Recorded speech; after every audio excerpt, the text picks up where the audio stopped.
I was in doubt, should I follow chemistry, should I follow biology? And it told me, oh, you know that chemistry is like the bricks of a house, but if you want to make it beautiful, you need the biology. And then on my mind it was, okay, I will do both. So this was why I picked biochemistry. What I love the most is just very simply solving problems. I just loving having an objective, having an obstacle that prevents me from getting what I want, and trying to figure out a solution how to get it. One of the really good things is we work with students, Yes. younger people. A lot of the work is collaborative and it's very rewarding. It's a very rich experience. This job that we do is a very rich work. What makes me keep going every day is because my work is in line with my purpose of life. I'm lucky enough to see that my work can save lives, and it brings joy to what I'm doing. On a really good day, you get to be the person who provides the enabling technology that facilitates a whole new therapeutic making its way to market when maybe it wouldn't have.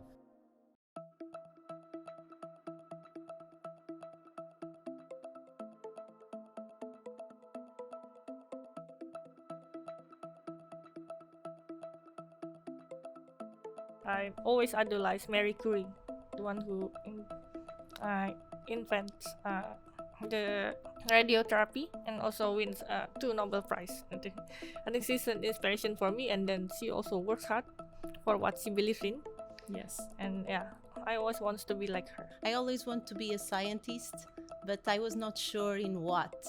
And I remember that I had this really nice and informal conversation with a teacher at high school, and then he mentioned to me, because I was in doubt, should I follow chemistry, should I follow biology? And it told me, oh, you know that chemistry is like the bricks of a house, but if you want to make it beautiful, you need the biology. And then on my mind it was, okay, I will do both.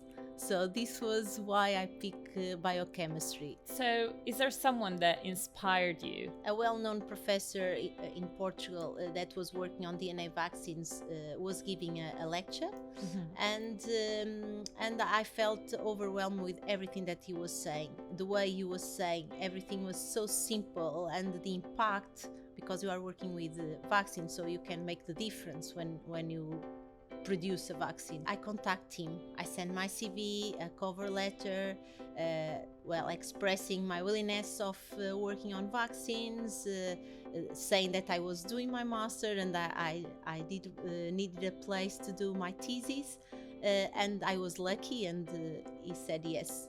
What I love the most is just very simply solving problems. I just loving having an objective, having an obstacle that prevents me from getting what I want, and trying to figure out a solution how to get it. So trying to plan the experiments that tells me the information that I want to know, trying to find the right amount of reagents and concentrations that gives me the best results. So it's all about, for me, what gives me just simply joy, just simply pleasure, is solving problems. And a PhD is a problem from the beginning to the end. So there is never lack of them. So it's, from that point of view, it's quite exciting. Every time I do an experiment, a small one, nothing too much, but I uncover something that I didn't know before. I am sure for a fact that in that right moment, in that specific point of time and space, I'm the only person in the world that knows that. Even if it's like something insignificant, even if it's not really something that will change the world, even never does, because science is made of very small increments, and change happens after a long, long time.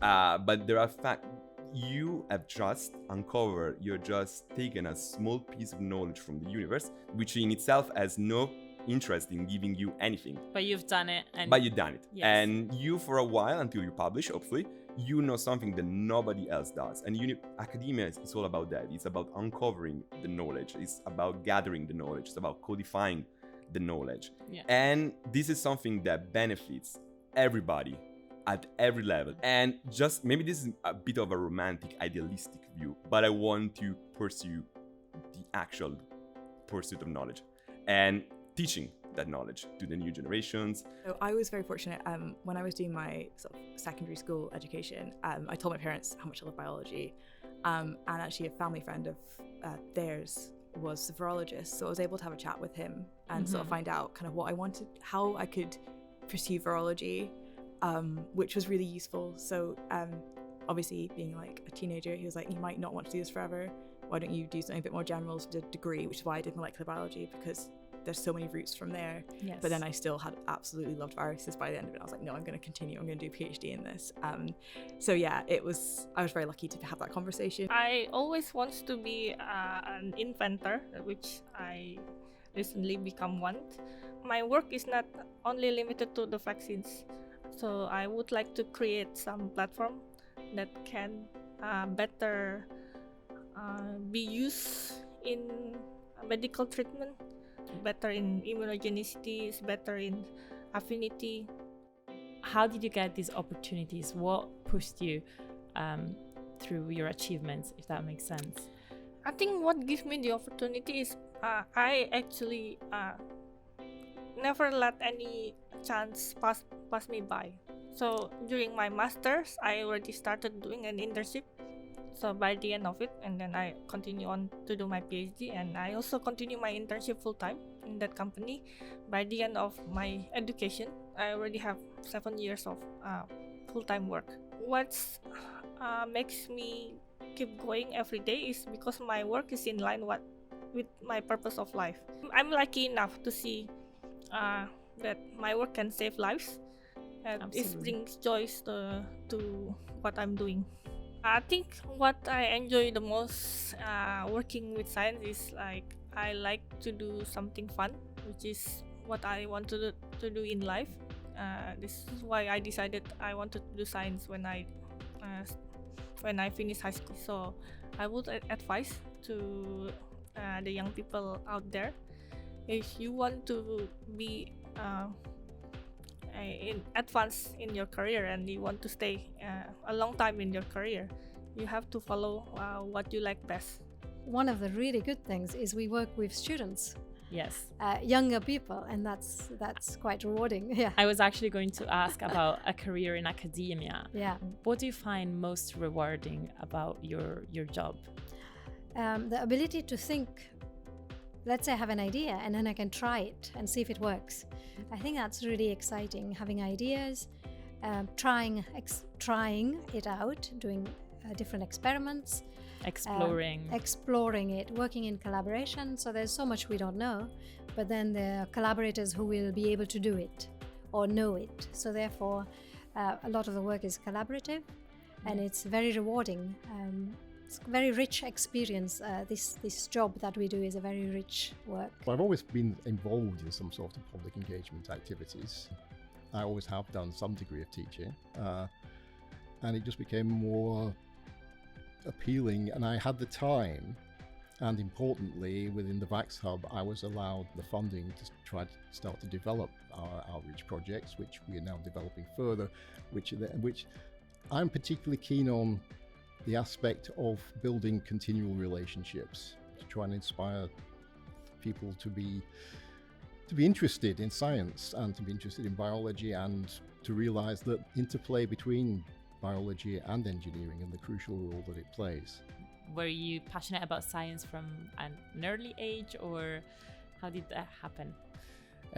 Yes, so I actually did my foundation at UCI as well, because I don't actually have A-level, therefore I am required to complete this undergraduate preparatory course provided by UCL, and I studied math and biology as an alternative.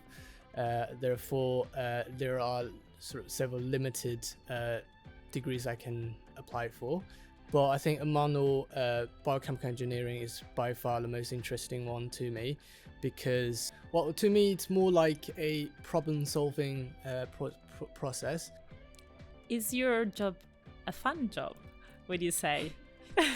You know, I think it is quite good fun. What's fun about it? Let's put it this way. For me, the fun is doing something completely new all the time. Okay. So the challenge. Yeah, there's definitely quite, like, I love the challenge of it. It's great, and the days when it works are just like the best days ever. What I'm really passionate about is working at the intersection between policy, research, and advice, and I think this job is really good for that. I think that I would like to continue to kind of expand on the research side of things as well. And I think that I'm kind of sneaking that into the current role that I have now too, where I'm thinking about how can we do kind of policy engagement activities in a rigorous way.